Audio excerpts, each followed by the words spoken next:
I want to show off my Robin Williams shirt for this review. Hello and welcome! We have reached the next film on our list. We're going to talk about Aladdin from 1992, and right away the tone of this film is completely different from your rest of your princess type films. You have Robin Williams starring in it as the genie, who R.I.P. forever. I still miss it. You know how much I love Robin Williams. And because of him being this genie and the route they went is just complete comedy, and it changes the entire tone.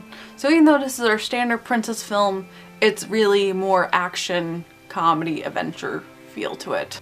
I think in a way, even though it was a princess film, this was marketed towards guys as well as girls because it's so action-packed, there's so much going on. The plot is so heavily driven by adventure and getting into these obstacles and fighting these obstacles, and the fact that it's in Agrabah and it's that exotic feel to it makes it more intense.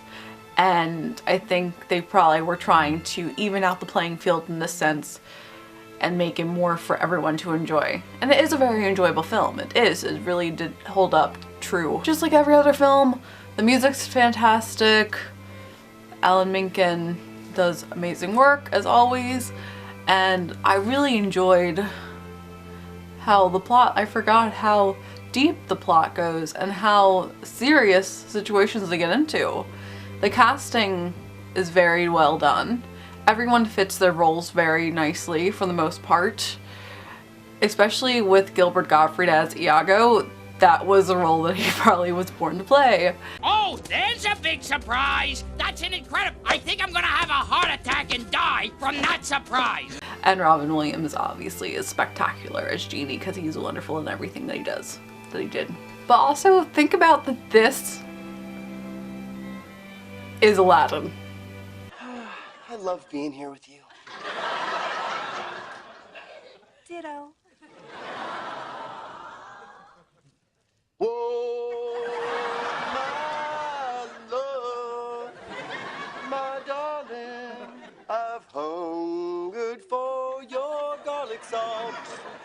Because of the fact that this film is so comedically driven as well as with the adventure background, but for them to balance things out, the only problem is because the jokes that Robin Williams did was so heavily driven with pop culture references in the early 90s. The older this film gets, the more obscure the jokes are, and they're gonna be forgotten, and people aren't gonna know who these people are, especially kids growing up today are not gonna have any idea. Jack Nicholson, Joan Rivers, Larry King, they're not gonna have any idea who they are.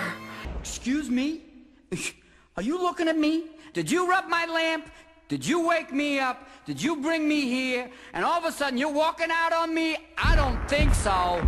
And even that's the thing too that I've noticed with technology is people come and go so much quicker now with being famous compared to 20 years ago. That almost 30 years, this film's almost 30 years old, holy crap. But compared to then, there wasn't as much media, so it was more present, and even kids could understand, even though most of those people are more jokes for the adults.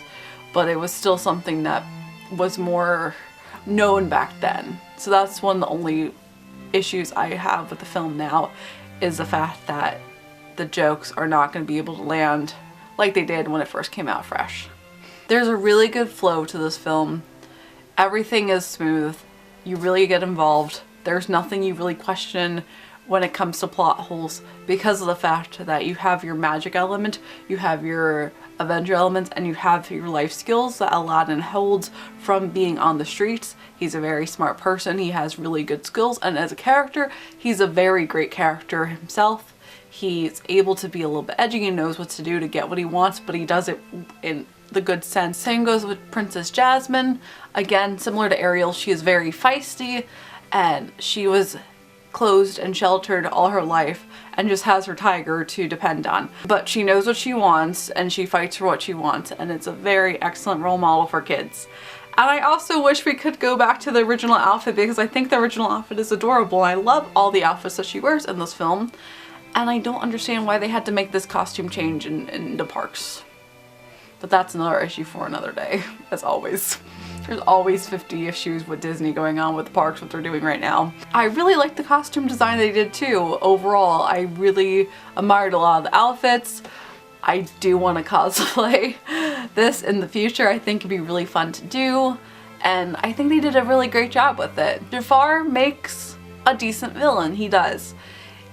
In the beginning, he's not the greatest when it comes to villain, but once he's able to unlock this power after he captures Genie and becomes the sorcerer, he just goes for it and he just lets loose and goes wild. And I think he's one of the better villains after all. At first when I was watching it, he's not that great a villain, but he showed his power. He showed that he had no mercy for anyone. So they make a good team, and I really liked how things wrapped up again. And the animal sidekicks are great. They help out. They're not annoying. They are great. Abu is really sweet, and Abu knows how to help, and I appreciate that. Thank you, Abu.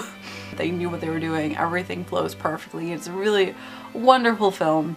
Definitely give it a watch if you haven't seen it already, although I feel like it's a classic at this point, but if not, give it a watch because it definitely stands out and it's wonderful, fantastic, and Robin Williams is the best part of this film, honestly. But that's Aladdin.